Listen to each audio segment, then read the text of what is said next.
Assalamualaikum student, welcome to the chemistry class. Today our topic is effect of temperature on solubility. First point इसका कर लिया था. Second point है heat is given out. On the other hand, when a salt, lithium sulfate and cerium sulfate are dissolved in a water, the test tube become a war. Example, heat released in a dissolution.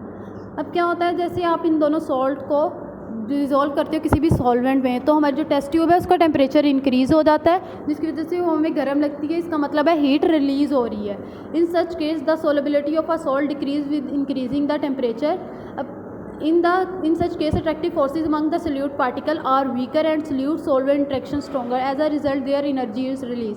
जैसे जैसे हम temperature increase करते जाते हैं, salt जो होता है ना उसकी सोलेबिलिटी डिक्रीज़ होना शुरू हो जाती है, और जो सोल्यूट की पार्टिकल्स में आपस में अट्रैक्शन होती है वो वीक होना शुरू हो जाती है, जबकि सोल्यूट और सॉल्वेंट की इंट्रैक्शन जो होती है स्ट्रॉन्ग होना शुरू हो जाती है, जिसकी वजह से हम लोगों को एनर्जी मिलती है और जिसकी वजह से टेस्ट ट्यूब गर्म होती है. Next point is no change in heat. In some cases during the dissolution process neither heat absorb और नो रिलीज.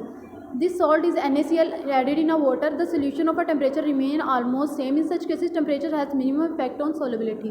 अब इस सिचुएशन में क्या होता है कि आप एक टेस्ट ट्यूब है उसमें नमक डिज़ोल्व करते हो, और जब आप नमक डिज़ोल्व करते हो आप देखते हो ना उसमें से एनर्जी निकल रही है ना उसमें से एनर्जी एब्जॉर्ब हो रही है. तो इसका मतलब है कि टेम्परेचर का कोई इफेक्ट नहीं हुआ इन दोनों पे.